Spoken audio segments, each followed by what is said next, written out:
What the haters talking about?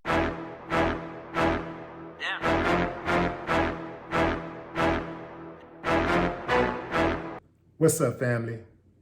A disgusting looking wobbly Baptist pastor is on leave after receiving broad criticism for sexist and racist comments he made about women and former First Lady Melania Trump during a sermon to his congregation. I'm not saying that every woman can be the epic trophy wife of all time like Melania Trump, Stuart Allen Clark told his church in February as an image of her appeared on a large screen behind him. Most women can't be trophy wives, but maybe you're a participation trophy. He said this during the 22-minute sermon at First General Baptist Church in Malden, Missouri. The obese pastor said, men want their women to look like women. Sweatpants and flip-flops to Walmart don't get it all the time. You ever notice how some people who are like off their rocker, who are cuckoo clowns, they will have some truths in a lot of what they say, or at least in some of what they say, and then a whole bunch of crazy stuff the rest of the way? Candace on? Ring a bell? Speaking of bell, nice segue, but I may add. Yeah. So anyway, this dude said, if beautiful women in the South are called Southern belles, does that mean beautiful women from Mexico are called Taco Bells?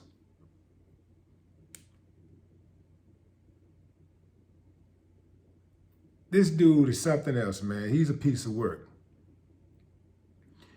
He also said that men want their wives to look good at home and in public. Amen? Amen. I give amen on that. Amen. Now,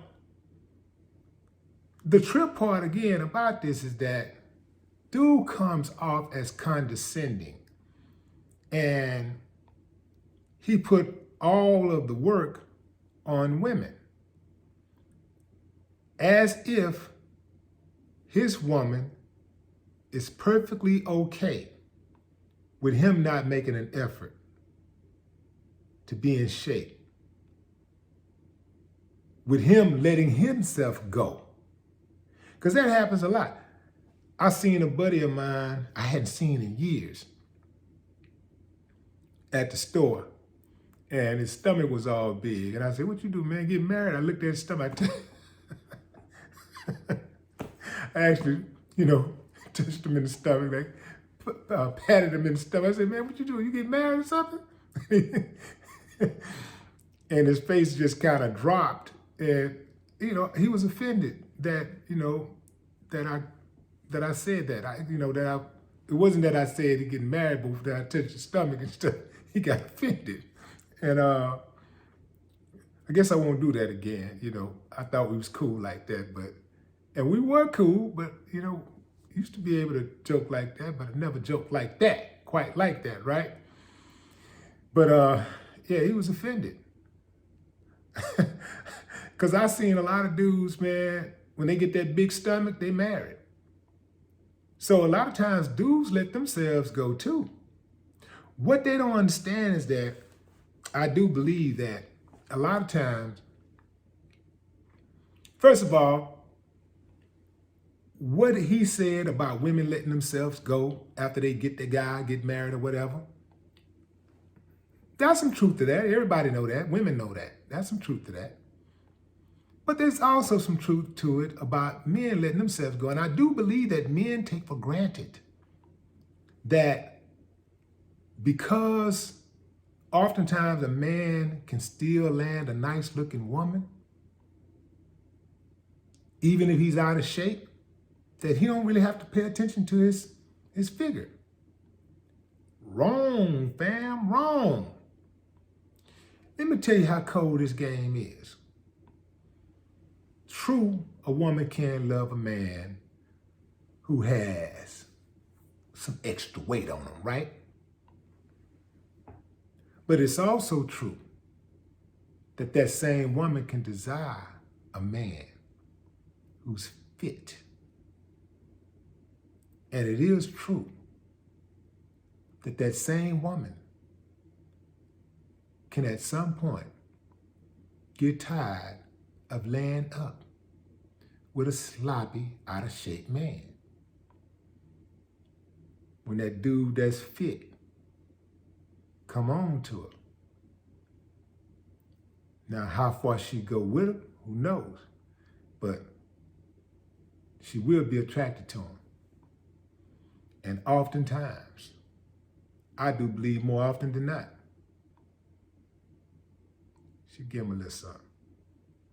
You know, she might come back to you. But women got their needs just like men got their needs. And family, do not take it for granted. Not one bit that she won't step out on you for a dude who's in shape, who has stamina, who can actually walk up one flight of stairs without being totally winded and having to wait for 15 minutes to catch his breath before he can start walking again. Yeah, don't get it twisted. That dude, that pastor, was totally insensitive to his congregation, and I can guarantee you the majority of those people that were in there were women. I don't understand why it wasn't a mass exodus. But see, that's why a lot of those pastors talk the way they talk, because they know they got those people, a lot of those people, they're under a spell. Like, these pastors say almost anything. This dude had to know. It's like he got to know that that's offensive, but he didn't give a damn. He had to know that, oh, you know, women from Mexico called Taco Bells. He had to know, he got to know that that's offensive, but he didn't give a damn. Because a lot of these people have ordained them to be their, you know, God's spokesperson or something. You know, it's the closest thing to God right here. So these guys start acting God-like. You know, in terms of controlling people, not in terms of their behavior, the way that they, you know, acting God-like as far as in terms of, you know, walking like as if you were God himself, you know, living a quality, exemplary life. They're not gonna do that. They're not gonna look out like that. They ain't gonna look out for the fellow man and all that type of stuff. They ain't gonna do all that. But this is why they behave the way they behave. Because these congregations have given a lot of them just unlimited power to run amok. Pastor Stuart Allen Clark, I'm not saying everything you said was wrong, but in life, it ain't what you say, it's how you say it. And you should know better, being that you're a man of the cloth. You got some nerve calling anyone out for letting themselves go.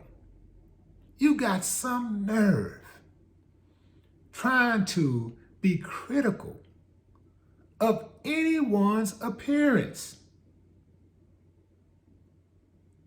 Before you do that next time, you go find the biggest mirror in your house and look at it very hard. No more talk. What the haters talking about?